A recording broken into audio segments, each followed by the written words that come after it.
Hi, everybody. So now that we have a few different tools to work with, I'd like to talk about how we can use this variety in the tools that we have as a way to affect the pacing of a class session. So let's talk about what we mean by pacing. So pacing is basically the student's perception of the flow of time during a particular class session. And the idea behind working on pacing and what it is that we're trying to accomplish is we want to structure and run the class in a way that lets students experience a sense of flow and the perception of the swift passage of time. And we want to do it in a way that's meaningful and impactful and doesn't feel frenetic or rushed. And so we're going to do this with two techniques that Limov refers to as change the pace and brighten the lines. But first, let me talk a little bit about issues related to pacing. So the idea of changing the pace. We know that human beings have a need for novelty. We find novelty exciting, engaging. If our attention starts to flag and something new happens, we perk up again and we become more engaged by that. We can get really bored doing the same thing for an extended period of time. It will start to feel monotonous. And this is true even if we're doing an activity we enjoy. If you think about a song that you like, the first few times you hear it, it's great, but if you were to listen to it 60 times in a row, you would go bonkers and you would start hating that song. So similarly, with a class activity, even if you have a good classroom activity, it will start to feel like it's dragging if it goes on for too long. And so this means that to create good classroom pacing, we have to switch it up and do different things within a given session. At the same time, human beings also have a need for a degree of stability in order to feel grounded and in order to learn, right? There is a limit to how much novelty we can absorb and how much change we want to assimilate within a given period of time. On top of that, particularly as it relates to learning, students need to spend a certain amount of time with a concept in order to really get it. Okay? And so that means that we need to be really strategic about how we introduce and manage new activities and new concepts. So it's not the case that we should go for endless novelty and a rapid fire of change and change and change, because that would just be really disorienting for students. Instead, we really have to be careful about how we're introducing something new and the way that's going to play this balance between this desire for novelty and this need for familiarity. Now, that sounds really challenging to do, but actually it's really quite good news for us as teachers, because what it means is that we don't have to keep coming up with this endless variety of new techniques and new types of activities, which would be completely exhausting, right? Instead, we can get a lot of mileage out of deploying a fairly small number of techniques and activities that are well understood and well rehearsed by the students.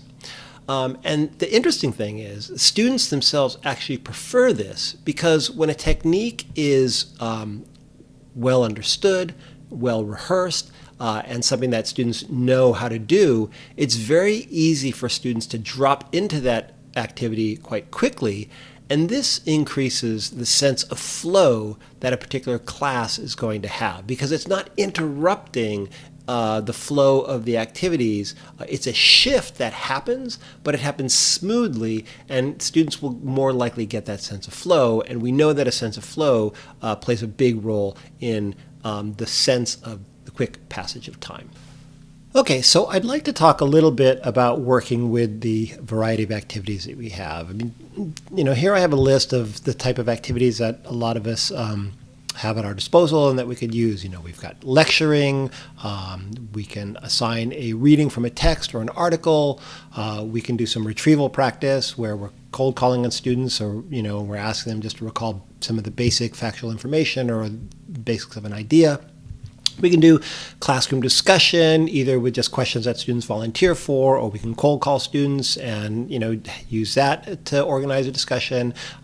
You could have paired or group discussions where the students are talking to each other in small groups with a turn and talk, and that can transition into you asking them to share what they've talked about or not. You can ask students to reflect in writing with the everyone writes assignments techniques that I've talked about. There's also directed problem work where if you've introduced a concept or an idea, or depending on your discipline, you might actually have a specific technique or skill or way of solving a particular type of problem, and you could do sort of directed problem work where you, as a faculty member, you've shown them a problem and you're kind of talking to them, calling on them, and working them through that particular problem or concept or idea. Similarly, you could just throw a problem on the board and have the students work independently. You could pair them up and have them work with each other, et cetera, et cetera. And then, of course, there are all these other more ambitious types of class activities that some of us try, debates, simulations, presentations, role play, case studies, et cetera, et cetera, et cetera. So there's a wide variety of things that, we have at our disposal that we can work with. And so then, how do you use this to affect pacing? And so the basic idea is, you want to mix it up in a way that makes sense. So for example, you could spend, say, you've got a plan for a 20-minute lecture, right? And you might spend the first 10 minutes of that just straight out lecturing to the students to set up the ideas and explain the concepts. And then from there, you might, pause and start asking some questions of the students to make sure that they're understanding the concepts that you've been explaining to them. Or you might do some retrieval practice with maybe something they did in a prior lesson that they learned in a previous period, but that has some sort of resonance or relationship to the thing that you're talking about now, and asking those questions. And retrieval practice is nice because it's often a high energy type of activity with quick, short questions that the students, if they know the answer to, they're quite happy to share them because they're not complicated. And often in doing that can help them see how this relates to what you're talking about now. So 10 minutes of lecture, you spend some time asking some questions. Then you might have a much bigger question that you'd throw up on the board and say, have them turn and spend 2 minutes talking to a partner, digging in on that particular question. Then you might bring them up, you close that turn and talk off, and then you might bring them together and then have them sharing what they have talked about in their groups with the rest of the class. Then you might go and do a little bit more lecturing, maybe add another 3-5 minutes of lecture to continue the topic, and then stop and have them do a stop and jot where they're writing some ideas down in response to, in relationship to something that you've been lecturing about. Okay, go on for a little bit longer, back to lecturing or cold calling or discussion, et cetera, et cetera. So you're kind of doing this flow where you're moving back and forth among these activities while you're working on a particular concept or idea. Right? And if you're doing this type of thing where you're moving from a little bit of writing, a little bit of paired discussion, a little bit of classroom debriefing of an idea, some more writing, a little bit of having them working on their own on solving a problem, and as you're moving through these different activities, students feel like they're involved in something that is interesting and not monotonous because it's shifting enough that it keeps their interest, but it's about the same concepts, so there's a thread of connectedness to it. And particularly, if you're doing these types of activities frequently, it's not going to feel disjointed and frenetic to them, because these are going to be activities that they're comfortable with and they're used to. And so this brings up, I think, a particular important point, right? Whatever you do, you want to make sure that the activities that you're, going to or having the students go into are well rehearsed enough that the students can move into them really quickly. So initially in the semester, like I've said in the Turn and Talk and in the Everybody Writes, you've got to set up the routine, okay? So if you're asking them to write fairly frequently, right, then you need to set up the routine of them having their notebooks out, having a pen at their disposal, and training them to respond to your naming, framing, and giving a cue so that they jump right in. All right. If you're going to be having them doing reading, you want to make sure that they're familiar with the fact that you're going to be having them reading articles, and ideally you probably want to have that article handed out at the beginning of class instead of handing it out as you tell them you want them to do it. Okay?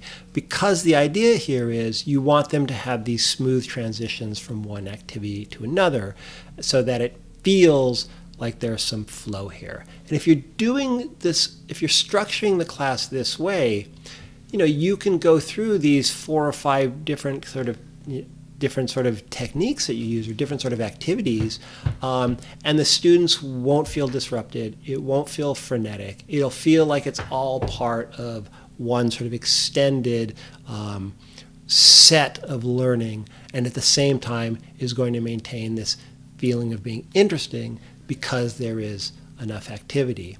And so when you're doing things this way, you don't actually have to spend so much time thinking about keeping the class interesting by doing these major sort of complicated activities like a debate or a simulation or something like that. Not to say that those types of activities can't be super fantastic and the students can really love them, but it just means that you don't have to have a lot of those type of activities, because your sort of day-to-day, class can be one in which you're basically working with these 4 or 5 basic elements, really 3 or 4 basic elements, which is, lecturing, student discussion, you asking them questions, and students writing. Okay? And so by doing this, you can really create some interest in your classroom, some good sense of pacing in the classroom without the students feeling overwhelmed by all kinds of different things going on. All right. The other thing I want to talk about is a technique that Halimov refers to as brighten the lines. So even though I've talked about just now how we want to have students be able to move smoothly from one activity to another because that increases the sense of flow, you also want to make the transitions between one activity and another activity very clear. And the reason for this is because in a sense, you're bringing attention to a new activity so the students can mark this as a signpost that there is a shift, that they're aware of a shift. It's kind of like the way that when you're driving, if you're driving in a flat landscape where there is nothing there, time seems to drag on, and it doesn't seem like you're making a lot of progress. Whereas if you're going through a space where you've got trees and then suddenly there's buildings and then suddenly something else, it really gives you a sense that you're moving quickly through whatever space that you're doing. And so making the transitions clear is one of those things that affects the student's perception of the passage of time. So make the transitions clear. At the same time, you'd like those transitions to go smoothly. So how do you make this work? Well, one of the things that you want to do is have a nice, crisp cue, right? So I've talked about cueing a number of times, but basically when you have this thing where you say, hey, we're doing this, et cetera, go, boom, that becomes a signpost, and the students are going to mark that in their sense of the passage of time. The other thing that you can do is at the end of those activities, you want to have a nice, clean finish. And some of the ways that you help have a nice, clean finish, for example, is you can narrate the amount of time that students have left. So if you give them 2 minutes to do something, at some point you're going to come in and say, okay, 30 seconds left. And let them, because that lets them know that you're serious about the deadline. It makes them aware that there's a signpost coming up. And often, actually, I use the 30-second thing here, but sometimes it's better to use a number like 15 or 12 seconds left or whatever, because it's an odd, specific increment.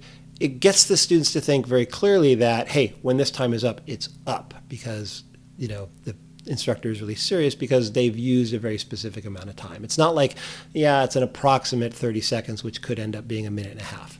All right, so that's another thing that's helpful. Now, this is something that, as the students get familiar with it, they get better with it. You're probably going to use this type of narration a little less frequently, but again, it's helpful just to create some type of cue that the activity is going to come to an end. And so this combination of switching from one activity to another, making those transitions smooth and making it clear that a transition is happening is going to help increase the pacing, the sense of time passing in the classroom. And one of the nice things about doing this, where you create a sense of variety in the classroom, is it actually can allow you to spend more time on a given topic, right? So sometimes, as I said, students need a certain amount of time to really master a particular concept or a topic. And what's difficult is if you spend a lot of time on it, using one approach only, it can make it seem like time is dragging on. But by switching among different activities, but still talking about and working on the same concept or idea or lesson material, you allow students to spend more time with that material, attack it in a bunch of different ways, and feel like time is actually moving quickly as they are learning that particular activity. Okay, so some final thoughts on this. Pacing is an art. It takes time to get it down. There's always room for improvement. Some days are going to work better than others. I still find days where I'm like, I spent way too much time on that particular activity, on that particular topic, and I could tell that energy was starting to flag. So, this is always going to happen. But the more that you work on it, right, if you work on this more and more and more, and you're conscious of issues of pacing, you will get better at it. And students will enjoy the class more because they'll experience this sense of engagement, this sense of flow, and the quick passage of time. And they'll feel really good about the experience of having been in the class, and they'll appreciate what they've learned. And in fact, they'll even start looking forward to spending time in the classroom with you, because that experience itself is going to feel fun, energized, gratifying. So I hope that was helpful, and thank you very much.